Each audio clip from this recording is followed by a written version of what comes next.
Kemudian Boy Gatot dan Hambali mendatangi Nambudita. Boy Gatot, maafkan aku Abodita, kalau nanti sudah sampai di tempat pengungsian, sampaikan pesanku kepada Yesi. Abodita, ya akan aku sampaikan. Pesan apa Boy? Boy Gatot, sampaikan pesanku bahwa aku mencintai Yesi, tetapi aku tidak bisa menemani. Hanya itu saja Abodita. Abodita, Yesi saudara sepupuku, nanti akan aku sampaikan. Hambali, tolong sampaikan pesanku juga Abodita.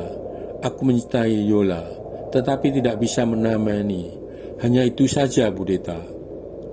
Abodita, Yola saudara sepupuku juga, nanti akan aku sampaikan. Hambali, saling berpelukan dan perpisahan sudah selesai. Jegdanus Broto, terima kasih Abodita dan Pucang bersaudara atas pinjaman kudanya. Sekarang bawa kuda kalian kembali, mungkin di sana lebih berguna. Kami sudah tidak memerlukan kuda lagi. Segera kalian kembali ke perahu. Tidak lama lagi pulau ini akan tenggelam. Kami tunggu sampai kalian berlayar. Demikian mereka berempat membawa 8 kuda kembali ke tempat pengungsian, sementara sambil menyiapkan perahu besar untuk meninggalkan pulau. Setengah hari perjalanan mereka baru sampai, yang disambut haru oleh ayah yang kini sudah kembali menjadi kepala suku Pucang Lamban lagi, beserta paman Dyasdadua Duhai Lungsot dan lainnya. Dyasdadua berkata, ayah, perintahkan semua cepat naik kapal, pulau segera tenggelam. Kepala suku Pucang Lamban, benar anakku, mereka sudah siap semua, tinggal menunggu Abodita dan Pucang bersaudara. Segera balok perintang diambil dan tali diputus, maka perahu akan segera meluncur ke laut. Ternyata ramalan para penisepuh benar adanya. Datang dan perginya manusia dari lain zaman mengakhiri bumi kita, bumi Atlantikana. Dyasdadua Abodita, sayang ayah, mereka tidak satu pun yang menemani kita. Mereka hidup di zaman yang berbeda dengan kita ayah.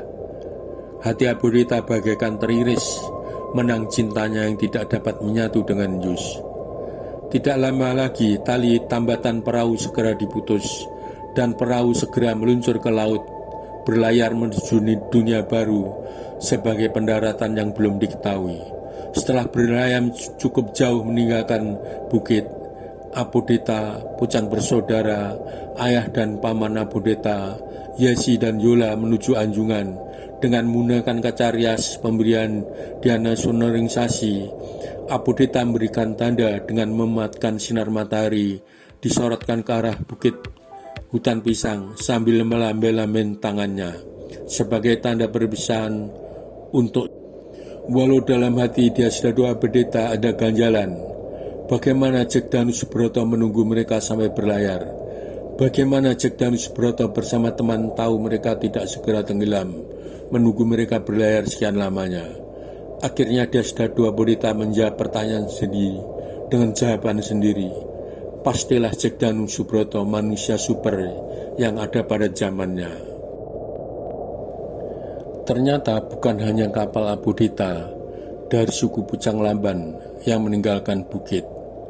Ada dari suku lain seperti Sanggalangi, Rangkokok, Kebunggaru, Karangbatu, Karangkepodang dan Lembu Ampal yang mempercayai ramalan sesepuh mereka bahwa bumi Atlantikana akan tenggelam seiring dengan raja yang kejam yang ingin menjadi sesembahan rakyatnya.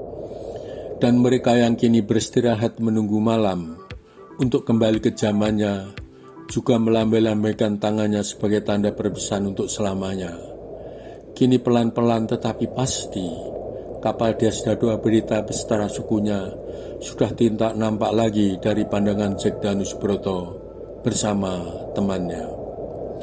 Dengan berjalan gontai, Yoseko Dharmawangsa langsung duduk di bawah pohon. Ada rasa yang hilang tercuri. Cintanya telah tercuri oleh Abodita yang kini telah pergi untuk selamanya. Segera adiknya menyusul duduk mendekati kakaknya agar tidak terlalu bersedih. bagian 11. Kembali ke 2012, zaman mereka sendiri. Untuk menghilangkan kejenuhan dan sudah lama tidak berlatih, kini Boy Gadot berlatih tinju dengan memakai sarung tinju. Rasanya sudah mulai kaku semua, badan sudah mulai berkurang lentur lagi. Sementara Hambali dan Taat Sugriwo menikmati ikan gabus bakar yang masih tersisa dan pisang kepok hutan bakar. Sungguh nikmat nampaknya. Sedikit ikan bakar bagian ekor dibungkus daun kering. Siapa tahu nanti malam dapat dimakan lagi. Sedang Yoshiko bersama adiknya Diana Sunaringsasi asik mencari ikan gabus dengan kepandaian mereka meluntar batu yang disisipkan di antara jari telunjuk dan jempol. Bagi Yus sebenarnya untuk menghilangkan bagaimana pedihnya hati yang patah. Sementara bagi adiknya Diana Sunaringsasi menemani sang kakak agar tidak berbuat sesuatu yang merugikan diri sendiri. Memang dirasakan asik layaknya orang memancing ikan saja, tidak ada habisnya. Biasanya ada beberapa ikan gabus yang keluar dari permukaan air mengambil udara. Kini tak ada satupun yang nampak. Sedangkan Jack Danu Subroto duduk bersila bermeditasi, sementara Herman dan Herlan tiduran melamun apa yang sudah terjadi dengan dirinya. Maklum mereka kembar, pasti memiliki jalan pikiran yang hampir mirip. Sambil menunggu larut malam yang tidak lama lagi, kini mereka berkumpul setengah lingkaran, karena Jack Danu ingin sedikit memberikan gambaran kepada teman-temannya. Jack Danu, teman, apakah dapat memberikan kesimpulan tentang tugas kita terkait dengan peristiwa yang baru kita alami? Semua diam, belum ada yang menjawab, karena mereka masing-masing mengalami kejadian yang luar biasa. Kemudian Jack Danu meneruskan, Diana barangkali memiliki wawasan. Aku ambil sedikit clue, kata Atalatingkana. Diana Sunaringsasi, aku baru ingat Jack, kini aku dapat menarik benang merah dengan melihat tanah yang subur, sawah ladang tertata rapi, layaknya sistem persawahan di Pulau Jawa dan Pulau Bali. Maka aku memiliki keyakinan bahwa Atlantik memang awalnya berada di Asia Tenggara, tetapi lebih mendekati di Indonesia. Ya karena luasnya Indonesia yang sebagian tenggelam. Hal ini bila kita lihat gunung berapi yang masih aktif, yang tidak sedikit jumlahnya, 68, dan siap erupsi kapan saja layaknya gunung di Atlantikana sekarang ini. Itu masih dari sisi alam. Sekarang kita lihat dari sisi ilmu pengetahuan. Dalam bukunya Atlantis, The Lost Continent Finally Found oleh Profesor Arisio Santos juga menyatakan bahwa dulu Atlantis berada di Indonesia yang disertai dengan bukti-bukti ilmiah. Sementara menurut buku Eden in the East, Profesor di Oxford University Stephen Oppenheimer, benua yang hilang dinyatakan di Asia Tenggara. Jack Danu, ya benar Diana, semua mendekati kenyataan terlepas dari pemikiran Pluto.